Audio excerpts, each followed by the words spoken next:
ये यंगस्टर्स हैं, ये राजनीति को भी देखते हैं और फिल्मों को भी देखते हैं और आपके सब बड़े बड़े फैंस हैं यहाँ पे। तो अगर मैं थोड़ी फिल्मी बातें नहीं करूँगी ना तो ये मुझे जस्टिफाई नहीं करेंगे तो इसलिए मुझे ये अब कुछ फिल्मी बातों पर आना पड़ेगा। हाँ, मगर किसी हीरोइन के बारे में मत पूछना, बस बाकी नहीं नहीं, आपके लिए अगर मैं पूछूंगी तो डायलॉग समेत पूछूंगी, है ना? क्योंकि मैंने कुछ सोचा कि हम लोगों ने कुछ रिसर्च किया और आपके तमाम डायलॉग्स हम निकाल के रखे हुए हैं और जिनको मैं सोच रही थी कि उनको आप किस तरीके से देखेंगे आज मैं उसके पहले बता दूं, मैंने कहा किसी हीरोइन के बारे में नहीं पूछना। वो इसलिए नहीं कहा मैंने कि हीरोइन कोई नाराज हो या घर वाली नाराज हो जाएंगी। अगर एक हीरोइन के बारे में पूछोगे तो बाकी हीरोइंस नाराज हो जाएंगी, इसलिए मैंने कहा। इसलिए सिर्फ पूनम सिन्हा के लिए पूछना चाहिए, है ना? कि भैया सब चीज ठीक रहे, क्योंकि पूनम जी आप सबको भी पता होगा कि पहले वो भी फिल्मों में काम करती थी। बिल्कुल, जब वो मिसेस शत्रुघ्न सिन्हा बनी उसके पहले उनका भी फिल्मी करियर एक था। तो ये बताइए कि पूनम सिन्हा आपको कितना कंट्रोल करती हैं? हमारे इतना कंट्रोल करती हैं, इतना कंट्रोल करती, इतना हड़काती हैं मुझको कि हर बार जब आप मुझको देखती हैं और 2-4 दाग मेरे चेहरे पे बड़े होते हैं तो समझ जाइए किसकी वजह से बड़े होते हैं। अच्छा, ये पिटाई कौन करता होगा, आप समझ जाइए। मतलब सच में आप पिटाई खाते हैं? लगता नहीं है आपकी पर्सनालिटी को देख करके ऐसा। बहुत बोल्ड हूँ मैं। अच्छा, ये बताइए आपके तीनों बच्चे फिल्मी एंटरटेनमेंट लाइन से जुड़े हुए, फिल्म की लाइन से जुड़े हुए। एक डायरेक्टर है, एक एक्टर है, सोनाक्षी तो खैर एक्ट्रेस है ही है। तो इनमें तीनों में आपको किस में सबसे ज़्यादा टैलेंट समझ में आता है? वैसे तो आप कहेंगे कि तीनों बच्चे एक बराबर है, लेकिन फिर भी आपको तीनों में सबसे ज़्यादा टैलेंट किस में और किस में वो लगता है कि बिल्कुल लग के भिड़ के मैं। ये देखो अनुराधा इतनी हमारी पुरानी मित्र हैं, फैमिली फ्रेंड हैं, और ये बात करके सीधे बीजेपी वाली बात कर रहे हैं, घर में ही डिवीजन करवा रही हैं, घर में ही डिवाइड एंड रूल पॉलिसी। खामोश। नहीं, लेकिन आपको सोनाक्षी से तो बहुत एक्सपेक्टेशन है। क्योंकि बेटी है, हमारी प्रार्थनाओं का फल है और हम चाहते थे कि बेटी हो और जुड़वा बच्चे हैं। वैसे पहले तुम कहते थे कि लव एंड कुश हैं, तो सोनाक्षी तो हो, एप्पल ऑफ द आई कहें, जो भी कहें, वो आंखों का तारा कहें, वो तो जाहिर है और होना भी चाहिए। बेटी के साथ तो लोग कई बार, हमारे दोनों बच्चे थोड़े से चिढ़ जाते हैं कई बार कि पापा तो ज्यादा उसी का साथ देते हैं। हाँ, उसी को देखते हैं। लेकिन मैं समझता हूँ ये स्वाभाविक है, नेचुरल है, अच्छा है और हर होना चाहिए हर घर में। अच्छा, देखिए आप लोगों को पता है कि बहुत सारी अपनी फिल्मों के डायलॉग शत्रुघ्न सिन्हा जी ने खुद लिखे हैं। वैसे इनको क्रेडिट नहीं मिलता था, वो जो क्रेडिट जो फिल्मों में जाता था, लेकिन इनके जो डायलॉग होते थे उसको ये खुद, अगर डायलॉग राइटर ने लेके आए हैं वो डायलॉग, तो उसको खुद ये बदलते थे और खुद लिखते थे।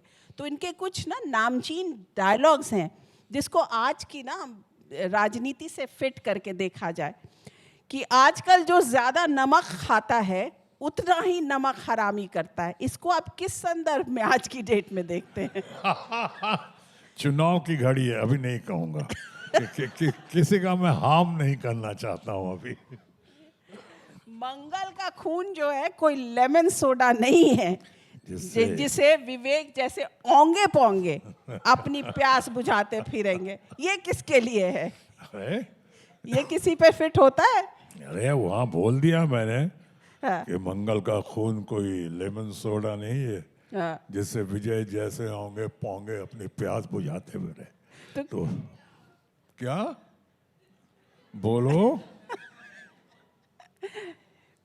लगता है आपको कि कहीं राजनीति में ये फिट होता है आज की डेट में? हाँ, ये तो मैंने कहा नहीं, मैंने लेकिन करके तो दिखाई दिया है। एग्जैक्टली। अच्छा, एक और आपका बड़ा जबरदस्त डायलॉग था कि तुझसे ज्यादा वफादारी तो कुत्ते में होती है, काश मैंने तुझसे दोस्ती करने के बजाय किसी कुत्ते को पाल लिया होता। अब कहाँ छेड़ रही हो, अब जाने दो। बहुत अच्छा लगा, थैंक नहीं, यू। लेकिन रिश्तों में जिस तरीके के उतार चढ़ाव आए, तो कभी लगा कि इस तरीके के रिश्ते भी कहीं किसी से हुए, कुछ हुआ? नहीं, यहाँ पे आप देखो, आप मैच्योरिटी के साथ अंडरस्टैंडिंग में बढ़ जाती है। अभी कल कुछ लोगों से जिनसे नाराज़गी थी या उनको हमसे नाराज़गी होगी उनका तो पता नहीं, लेकिन मेरे दिल में आज किसी के लिए कोई नाराज़गी नहीं है। ठीक, किसी के लिए नहीं। जो बहुत लोग पहले कहते थे आपके फलाना दोस्त हैं, उनके साथ किया, दोस्ताना किया, फलाना किया। आज मेरे दिल में उनके लिए, जो अपने मित्र अमिताभ बच्चन के लिए, जिनकी कितनी कहानियां हमने भी सुनी, लेकिन अमिताभ बच्चन के लिए दिल में सिर्फ शुभकामना है, सद्भावना है, प्यार है, अफेक्शन है। नॉट ओनली उसको मैं नेशनल आइकॉन बोलता हूँ अमिताभ को। उसको हालांकि वो कई बार उनको कहते हुए कि क्या बोल रहे हो, हमको मैं तो नेशनल आइकॉन बोलता हूँ। मैंने तो यहाँ तक कहा था कि भारत के राष्ट्रपति के पद पे अगर मैं किसी को देखना चाहता हूँ तो अमिताभ बच्चन को देखना चाहता हूँ।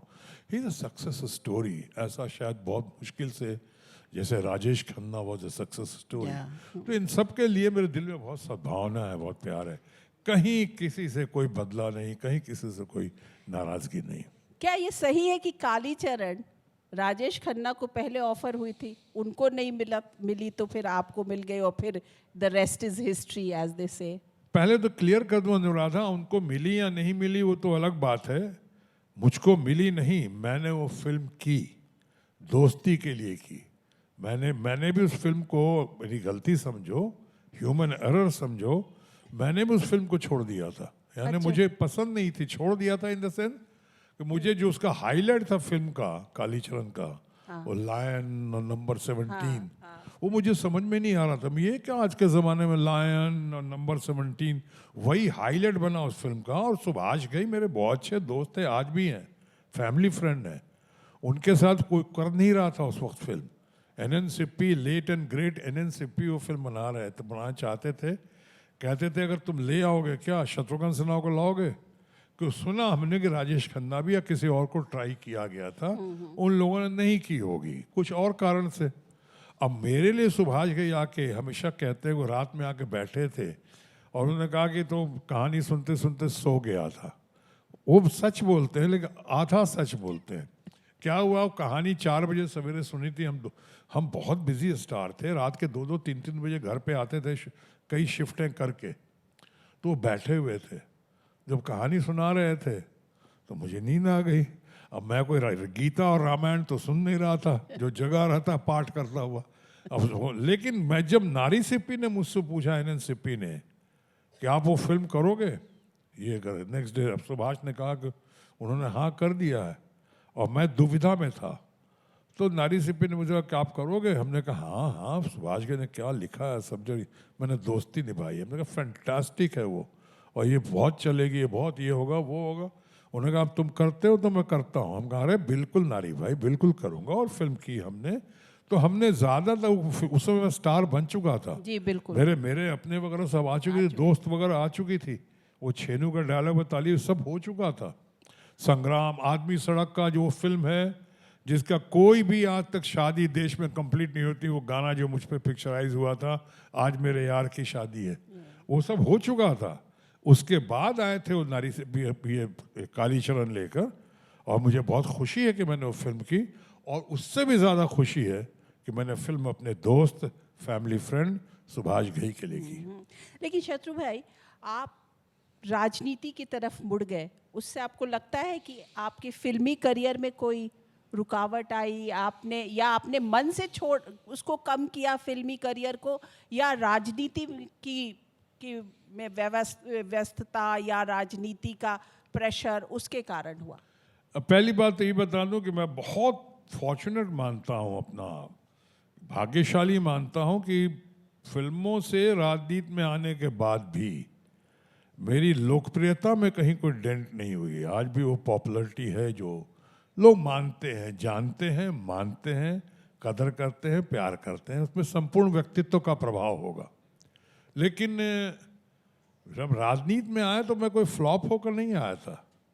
मैं शिखर पे था, फिल्मों की शिखर पे, जी। अपने शिखर पे नहीं, फिल्मों के शिखर पे था। और तब मैं आया था राजनीति में।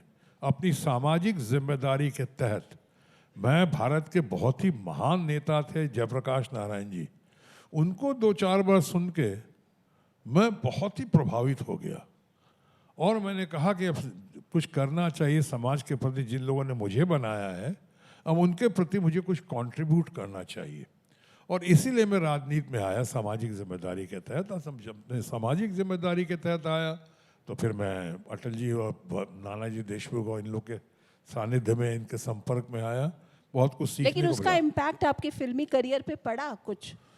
वो तो धीरे धीरे मैंने कम किया ही, पढ़ा इधर से कि दोनों नेचुरली कई फिल्में जो ऐसी जो मैं कर सकता था, बड़ी बड़ी फिल्में जो नहीं कर पाया, वो इसलिए नहीं कर पाया कि कई बार उनको लगता था कि ये तो हमेशा दिल्ली रहेंगे, चाहे राजनीति में घूमेंगे, कैसे करेंगे।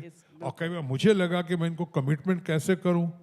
हमारा तो बहुत प्रोफेशनल एरिया होता है, उसमें आपको बताना पड़ता है मई में पिक्चर शुरू करेंगे और साहब आप अगले साल जो है अप्रैल में ख़त्म करेंगे, मार्च में ख़त्म करेंगे। क्या मैं उस पोजीशन में था उनको उतनी डेट देने का? लेकिन जब मैंने बीच में की, अभी एक जैसे फिल्म के लिए अभी की मैंने, वो यहाँ पे गैंगस्टर नाम है शायद, OTT की फिल्म है, अभी बुलंदशहर में जाके की, बहुत बढ़िया फिल्म है, बहुत अच्छे से किया, नरेंद्र ने उसका डायरेक्शन दिया, बहुत अच्छा। अब लेकिन वो बीच में पार्लियामेंट जब वीकेंड हो रहा था, जब पार्लियामेंट बंद था या पार्लियामेंट जब नहीं चलने दिया जा रहा था डिफरेंट रीजन से, तो मैं जाके चुपचाप बुलंदशहर कोई कर गया। किसी ऐसा किरदार जो आपको राजनीति के कारण आप नहीं कर पाए, राजनीति में होने के कारण, और जिसका आपको मलाल रह गया कि काश मैं ये किरदार करता? क्योंकि राजनीति के कारण भी हुआ है ऐसा, बिजी हो गए जो भी कुछ। एक मुझे याद नहीं पड़ रहा है, उसमें नाना पाटेकर थे, शाहरुख खान था, जेंटल में कौन सा फिल्म याद नहीं आ रही है वो, शायद राजू बन गया जेंटल में, हाँ शाहरुख खान थे उसमें। उसके लिए बहुत चाह रहे थे मुझको, लेकिन मैं तो इंदो ने यहाँ था। उसी तरह से पहले भी कई फिल्में छोड़ी हैं डिफरेंट रीजन से, नहीं कर पाया। जैसे दीवार की स्क्रिप्ट 6 महीना मेरे पहले पास थी, नहीं कर पाया। शोले में जो अमिताभ बच्चन ने रोल किया, वो भी आपको रमेश सिप्पी ने अपने किताब में लिखा है कि शत्रुघ्न सिन्हा जी के लिए बहुत वेट किया, हम लोग चाहते थे उनको लेना, वो नहीं कर पाए। शक्ति फिल्म आई थी, अमिताभ बच्चन और दिलीप, वो सब्जेक्ट मेरे पास था, हमसे लेकर गए थे मुशीर रियाज जी, तो उन्होंने वो फिल्में नहीं की। ऐसे बहुत सारी फिल्में जो हम नहीं कर सके, लेकिन उसका अफसोस नहीं है। ह्यूमन एरर हो सकता है, कमजोरी हो सकती है, लेकिन साथ साथ खुशी भी है कि अगर हमने वो फिल्में नहीं की तो उन्हीं फिल्मों के जरिए भारत का महान कलाकार, आइकॉनिक एक्टर अमिताभ बच्चन को इतना बढ़िया प्लेटफॉर्म मिला, शोले का और दीवार का, बहुत अच्छा लगा उसके लिए। अच्छा, ऐसी कोई फिल्म जिसमें लव कुश और सोनाक्षी कहते हो कि पापा क्या बढ़िया किरदार निभाया आपने? शिकायतें बहुत करते हैं वो। नहीं, शिकायत नहीं, मैं तो पैट ऑन द बैक मैं पूछ रही हूँ कि ऐसे बहुत खुश हुए आपके उस किरदार को देख करके आपके बच्चे।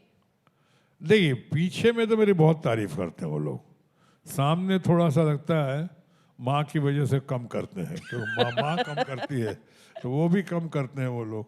लेकिन सोनाक्षी बहुत कई फिल्में जो देखी हैं उसने बहुत अप्रिशिएट किया है, देखना भी चाहते दोबारा, लव कुश भी ऐसा, लेकिन ऐसे नहीं कि सो आके कालीचरण देखी होगी ये वो। अब ये लोग तो आजकल वो विदेशी फिल्में कुछ ज़्यादा देखते हैं ना आजकल के बच्चों की तरह। लोग तो क्या आपको घर में वो स्टार वाली वैल्यू नहीं मिलती? काश मिलती है, ऐसा नहीं कि नहीं मिलती है, लेकिन शायद जितनी मिलनी चाहिए उतनी नहीं मिलती है। क्योंकि हमेशा तो बाहर ही रहता हूँ, इतना बाहर रहता हूँ वहाँ पे, देश में विदेश में इतना घूमता हूँ, भ्रमण करता हूँ, तो लेकिन ऐसा नहीं कि कोई दिन ऐसा नहीं आता है जब मैं ख्याल नहीं रखता हूँ। चाहे जब जाता हूँ, जितना टाइम मैं होटलों और क्लब्स में कम होता है, फैमिली के साथ ज़्यादा गुजारता हूँ। चलिए, शत्रुघ्न सिन्हा जी, आप आए इस मंच पे और आपने हमसे बात की, आपका बहुत बहुत शुक्रिया। तो ये थे, और इस शो को हम अंत करें तो एक ज़बरदस्त डायलॉग कोई आपकी पसंद का होना चाहिए ना, वो धमाका, वो आवाज़ में वो बुलंदी। आवाज़ बुलंद, खामोश तो हो ही जाएगा। नहीं, खामोश तो हो गया, पर कोई जबरदस्त डायलॉग। भाई। जैसे आप जब वीपी सिंह जी के साथ होते थे और उन दिनों में आप एक दो कविताएं बहुत पढ़ते थे, पता नहीं अब आपको उन कविताओं की। सुरेंद्र सिंह राजपूत का ये सुनाया हुआ है एक कविता, आप लोग को देख रहा हूं तो याद पड़ रहा है। कुछ लोग तुम्हें समझाएंगे वो तुमको खौफ दिलाएंगे, कुछ लोग तुम्हें समझाएंगे वो तुमको खौफ दिलाएंगे, जो है वो भी खो सकता है, इस राह में रहजन है इतने, कुछ और यहाँ हो सकता है, कुछ और तो अक्सर होता है, कुछ और यहाँ हो सकता है, कुछ और तो अक्सर होता है, पर तुम जिस लम्हे में जिंदा हो, लम्हा तुम में जिंदा है, ये वक्त नहीं फिर आएगा, तुम अपनी करनी कर गुजरो, जो होगा देखा जाएगा। और छेनू से शुरुआत की थी जी तो वहीं से खत्म कर देता हूँ जी। कि आए तो कह देना छेनू आया था। बड़ी गर्मी है खून में तो बेशक आ जा, बड़ी गर्मी है खून में तो बेशक आ जा मैदान में, लेकिन आइंदे अगर मेरे किसी भी लड़के को हाथ लगाया तो मोहल्ले का मोहल्ला उड़ा के रख दूंगा मैं। Thank you thank you so much, thank you. Thank you.